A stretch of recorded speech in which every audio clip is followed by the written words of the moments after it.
நான் நித்திரை பண்ணினேன், என் இருதயமோ விழித்திருந்தது. கதவை தட்டுகிற என் நேசரின் சத்தத்தை கேட்டேன். என் சகோதரியே, என் பிரியமே, என் புறாவே, என் உத்தமியே, கதவை திற. வெயிட் பண்ணுங்க, பாருங்க. நான் நித்திரையில் இருந்தேன், ஆனாலும் என்னுடைய இருதயம் விழித்துக் கொண்டிருந்தது. அப்பொழுதுதான் நான் எதை கேட்கிறேன்? சத்தத்தை கேட்கிறேன். பாருங்க, நீங்க எப்படி இருந்தாலும் சரி, நீங்க தூக்கத்துல இருந்தாலும் சரி, நீங்க துக்கத்துல இருந்தாலும் சரி, நீங்க பிரச்சனையில இருந்தாலும் சரி, உங்களுடைய இருதயம் ஆண்டவரை நோக்கி விழித்துக் கொண்டு இருக்குமே ஆனால் நீங்கள் அப்பொழுது அவருடைய சத்தத்தை கேட்க முடியும். அல்லேலூயா. நாம கிறிஸ்தவர்கள் தானே. அப்ப நம்முடைய விசுவாசம் யார் பேர்ல தான் இருக்கணும்? அவர் பேர்ல மாத்திரம் தான் இருக்கணும். என்ன பிரச்சனை வரட்டுமே, என்ன போராட்டம் வரட்டுமே, உங்களுக்கு என்ன கஷ்டம் வரட்டுமே, மனைவியை கொண்டு கஷ்டமா, கணவரை கொண்டு கஷ்டமா, பிள்ளைகளை கொண்டு கஷ்டமா, இல்ல ஃபேமிலியை வச்சு உங்களுக்கு கஷ்டமா, இல்லன்னு சொன்னா சொசைட்டியை வச்சு உங்களுக்கு கஷ்டமா, இல்ல வேலை செய்யறது ஒரு கஷ்டமா, எதுவா இருக்கட்டுமே, உங்கள் இருதயம் விழித்துக் கொண்டிருக்கிற பொழுது ஆண்டவருடைய அழைப்பை நீங்கள் என்ன செய்ய முடியும்? கேட்க முடியும். நான் இருக்கிறவங்க கூட வாசிங்க. என் தலை பணியினாலும் என் தலைமயிர் இரவில் பெய்யும் குரலினாலும் நனைந்திருக்கிறது. ஆண்டவர் சொல்ற வார்த்தையை பாருங்க. நீ மட்டும் கஷ்டத்துல இல்ல, உனக்காக நான் என்ன செய்யறேன்? கஷ்டப்படுறேன். என்னுடைய தலையில நான் என்ன இருக்கிறது? பனி நிறைந்திருக்கிறது. தூரல் என்னுடைய மேலெல்லாம் நனைந்திருக்கிறது. நான் உனக்காக காத்து கொண்டிருக்கிறேன். எனக்கு கொஞ்சம் இடம் கொடுத்தா போதும், நான் உங்ககிட்ட வந்துடுவேன்.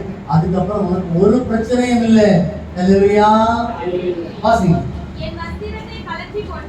இப்ப யாரு சொல்றா பதில்? யார் தூங்கிட்டு இருந்தாங்களோ அவங்க சொல்றாங்க. என் வஸ்திரத்தை நான் கலட்டி போட்டேன், நான் எப்படி அதை திரும்ப உடுப்பேன்? என் பாதங்களை கழுவினேன், நான் எப்படி அதை திரும்பவும் அழுக்காக்குவேன்? இப்போ நம்முடைய மனுஷனுடைய சிந்தனை எப்படி இருக்குன்னா, இப்பதான் நான் ராத்திரி குளிச்சுட்டு துணியெல்லாம் கலத்தி நல்ல நூக்கி உடுத்துட்டு படுத்திருக்கிறேன். இப்ப நான் கதவை திறக்க போறேன்னு சொல்லி ஏன் கூட அடிக்கடி நடக்கிற விஷயம் இதுதான். யாராவது வந்து வெளில தட்டுவாங்கல்ல, உடனே சொல்றேம்மா போய் யாருன்னு பாரு. நீங்க போய் பார்க்க வேண்டியதானே? நான் துணியில இருக்கம்மா, சொசைட்டில இருக்கு, யாராவது வந்திருப்பாங்க.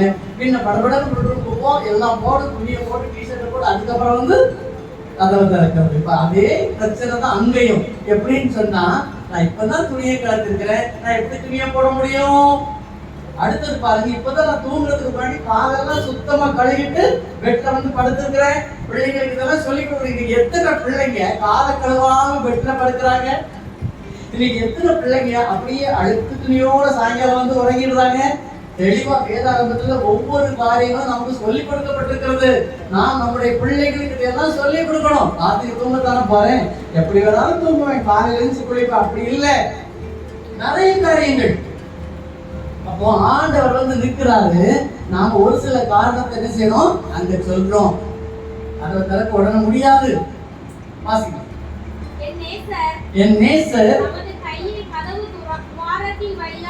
நமது கையை கதவு துவாரத்தின் வழியாக நீட்டுகிறார். அப்பொழுது என் உள்ளம் அவர் நிமித்தம் பொங்கினது. நீங்க பாருங்க, இப்போ நீங்க கதவு திறக்கல, நாம இன்னும் படுக்கையில தான் இருக்கோம். நான் துணியை போடணுமே, கால் அழுக்காயிருமே, நான் எப்படி போய் கதவு திறப்பேன் அப்படின்ட்டு. ஆனா ஆண்டவர் கதவு துவாரத்தின் வழியாக என்ன செய்கிறாரா? கைகளை போடுகிறார். எதற்காக? நம் மீது உள்ள நேசத்தினால், நம் மீது உள்ள அன்பினால். அந்த அன்பினால் தான் எங்கிருந்து எங்க வந்தாரு? விண்ணுலகில் இருந்து மண்ணுலகிற்கு வந்தார். நமக்காக அவர் மனிதனாய் பிறந்தார். நமக்காக அவர் பாடுகள் அனுபவித்தார். நமக்காக அவர் மரித்தார். அந்த கதவின் துவாரத்தின் வழியாக வந்த கைகளில் தான் ரோமா என்ன செய்தார்? அப்ப இந்த அன்புள்ள தெய்வத்தை நாம் எவ்வளவு நேசிக்கிறோம், அதுதான் இன்னைக்கு நமக்கு கொடுக்கப்பட்டிருக்கிற பகுதி. நீங்க அந்த அன்புள்ள ஆண்டவரை நேசித்தால் அந்த உயிர்த்தெழுந்த கிறிஸ்துவானவர் உங்களுக்கு சமாதானத்தையும் உங்கள் உள்ளங்களிலும் இல்லங்களிலும் ஒரு பெரிய மாறுதலையும் கொண்டு பண்ணுவதற்கு ஆயத்தமாய் இருக்கிறார். அதுக்கப்புறம் பாருங்க, ஆசிங்க. என் நேசருக்கு கதவை திறக்க நான் எழுந்தேன், பூட்டின கைப்பிடிகளின் மேல் என் கைகள் இருந்தது, வெள்ளை போலமும் என் விரல்களில் இருந்தது, வாசனை உள்ள வெள்ளை போலவும் வடிந்தது. இப்ப ஆண்டவர் கைவிட்ட அந்த துவாரத்துனா முக்கியமான ஒரு இடம். இப்ப திறக்கிறதுக்காக போய் நாம அந்த கதவு பிடிய பார்க்கின்ற பொழுது அங்க எல்லாம் எப்படி இருக்கிறதா, வெள்ளை போல இருக்கிறது, அங்கே சோழ்ந்த வர்க்கம் இருக்கிறது, சகலம் அப்படியே இருக்கிறது. ஆனா அதுக்கப்புறம் நடந்தது பாருங்க, ஆண்டவர் அங்க இல்லை. வாசிங்க. என் நேசருக்கு நான் கதவை திறந்தேன், ஆனால் என் நேசரோ அங்கு இல்லை. அவர் எப்பொழுது உங்களிடத்தில் வந்து உங்களை தட்டுகிறாரோ, எப்பொழுது உங்களிடத்தில் வந்து உங்களை கூப்பிடுகிறாரோ, மகனே நான் உன்னிடத்தில் வந்திருக்கிறேன், நீங்க அப்ப திறக்கலன்னு சொன்னா அவர் போயிடுவார். ஆனா அவர் உங்களுக்காக எதை விட்டு சொல்லுவார் அங்க பாத்தீங்கன்னு சொன்னா, நறுமணமுள்ள சுகந்த வர்க்கங்களையும் வெள்ளை போலத்தின் வாசனையும் அங்கே விட்டு சொல்கிறார் பாருங்களே.